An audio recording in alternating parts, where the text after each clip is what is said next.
I'm your son, Joshua Osto.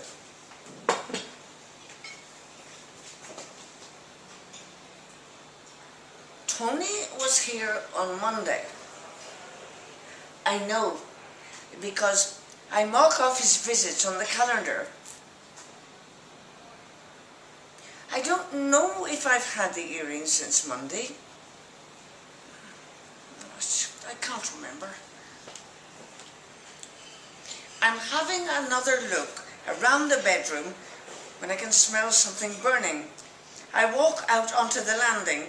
The smell is stronger there. I check the spare room and the bathroom just in case. Before heading down the stairs, I hold on to the banister, taking one step at a time. Right foot first, before moving the left foot down onto the same step. There are 12 steps from upstairs to downstairs. By the time I get to the bottom, the smell is thick and heavy. I go into the kitchen and switch off the grill. Horrible black smoke is pouring out of the grill tray into the room, but it hasn't set off the smoke alarm. The battery must be flat. Though I didn't hear the beeping sound like normal. I'll mention to Tony to have a look the next time he's here. He's not as handy as his father, bless him, but he can climb up on a chair.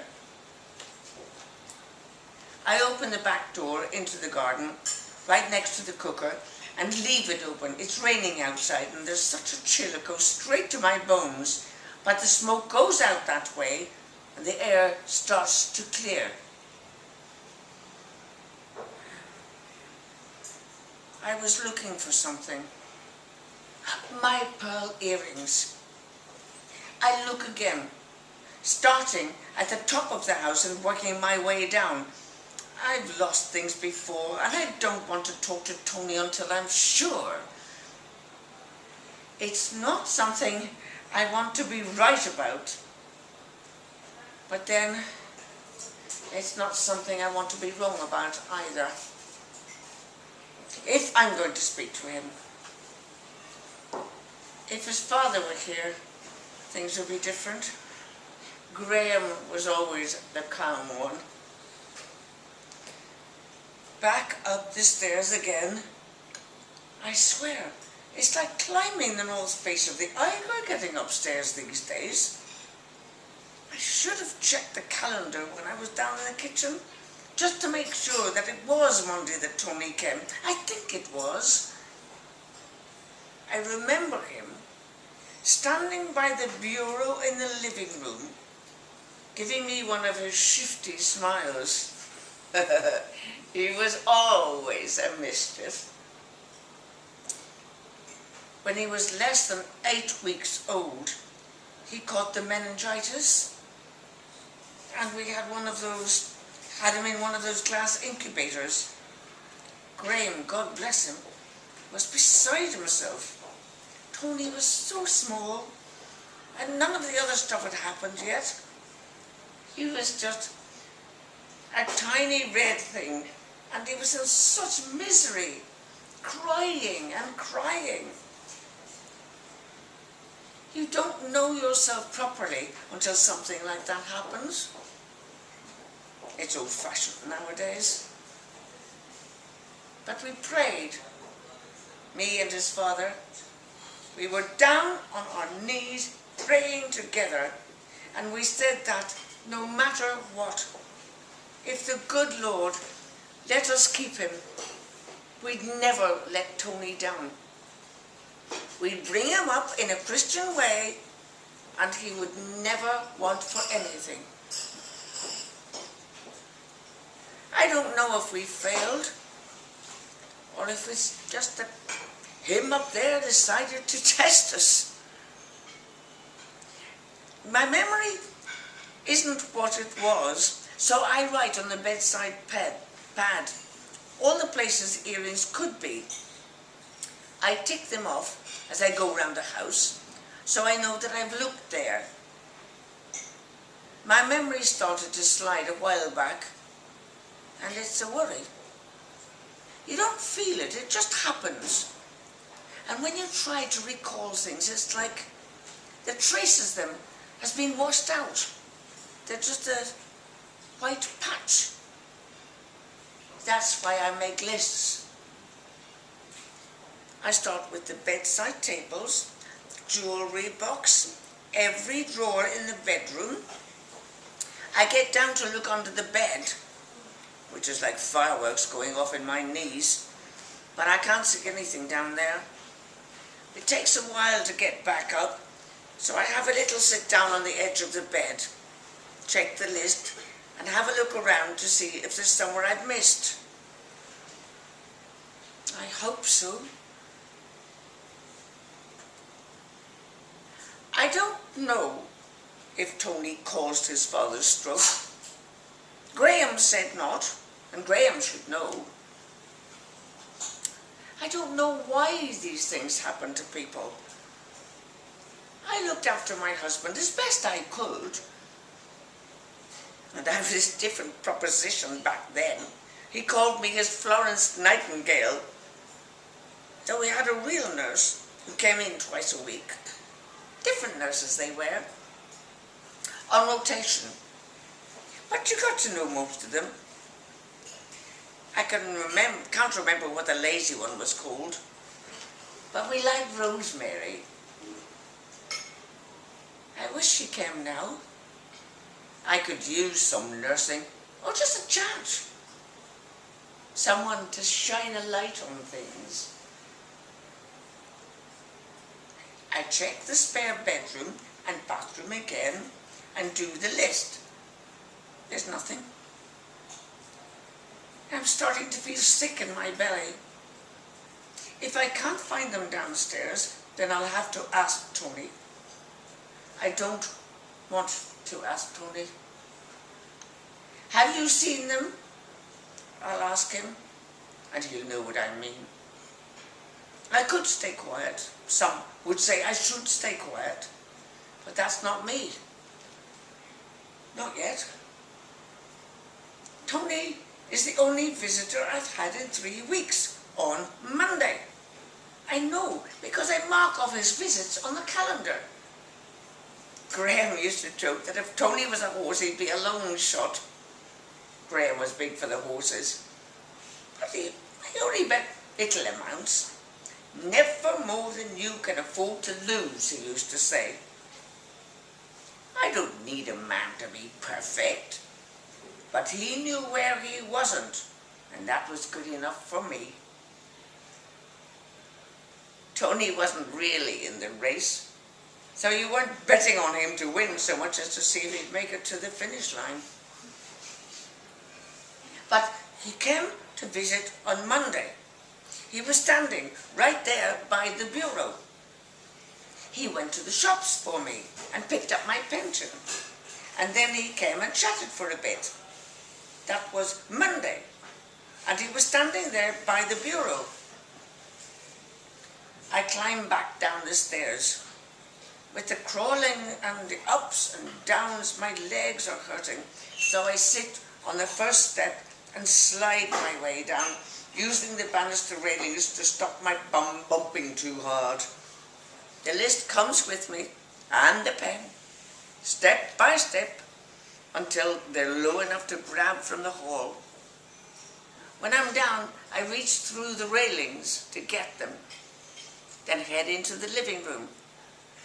After the living room is the kitchen. Half an hour later, and I know it's no good. I'm going to need to call Tony. Hello, Mum, he says. What's up? I just wanted to see how you were, I tell him. My heart is beating hard. I can taste metal in my mouth. Yeah, I'm good, he says. He sounds sober. It's 11 in the morning.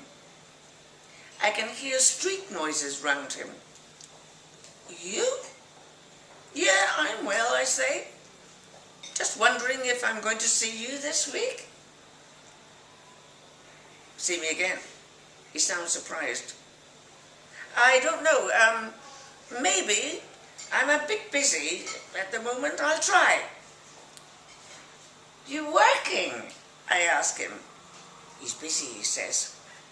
It's worth asking. Still looking, he says. But I've got a couple of interviews and stuff. What for, I say? The interviews?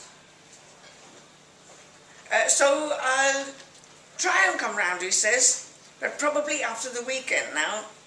I'll come and do the shopping for you again, pick up your pension. There's a pause.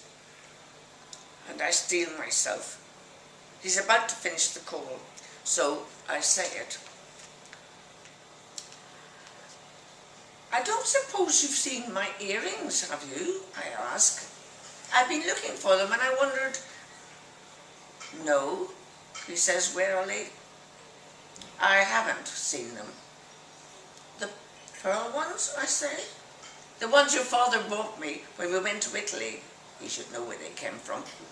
Oh, for fuck's sake, Mum, he says. Are you really asking this? Are you really asking your son if he's stolen from you? Your son? I just wondered, he repeats scornfully. I just wondered. I'm your son, Mum. What sort of a mother asks her son if he's stolen from her? This is it, I realise. This is familiar. He can't even stand on his own name. He needs to use the fact that he's my son to hide behind. He is my son, my only son. But this is how it always is, the anger that counterattacks and evasions that are even worse than lies. The pain of it, the shame of it. What kind of mother? The accusation stings. But only because I hear it from somewhere else. From him up there, asking me why I didn't keep my promise to raise my son right. But then, I'm so lonely, so weak now. I need Tony. I don't have anyone else. The drugs, the lies, the stealing, the time he hit his father.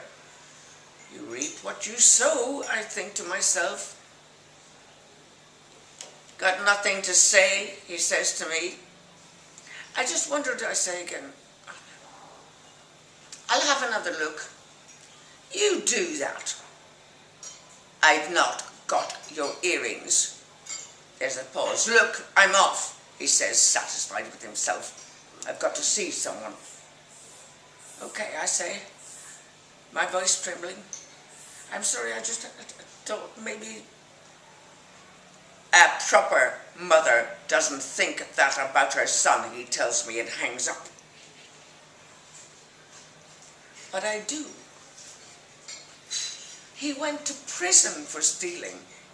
He stole from us time and time again until his father confronted him and there was the fight.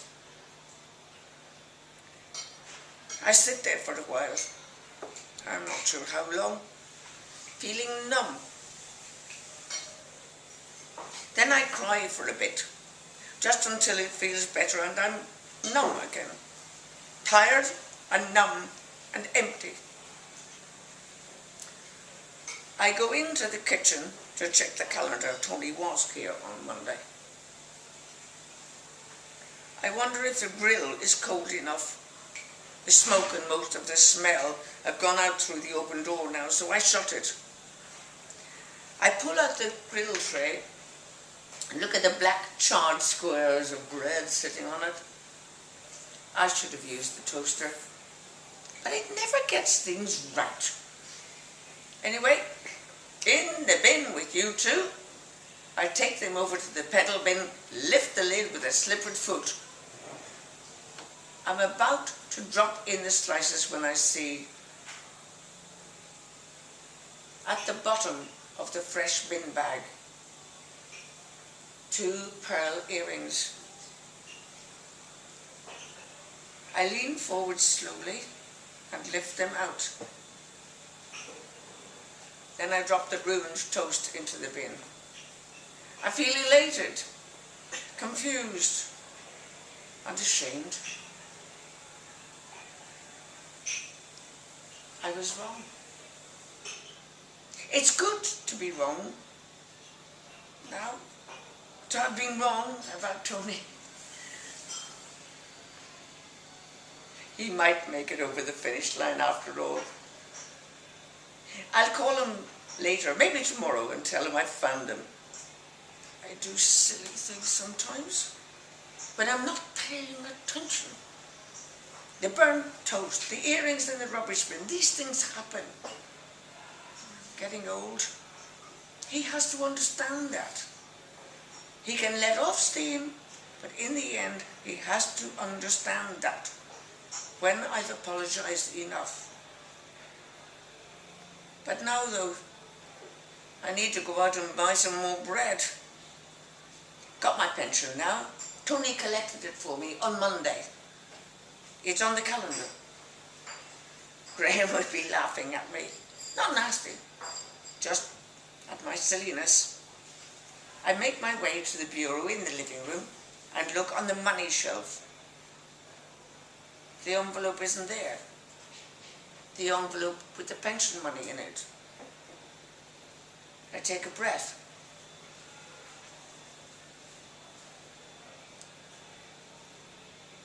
It's still not there.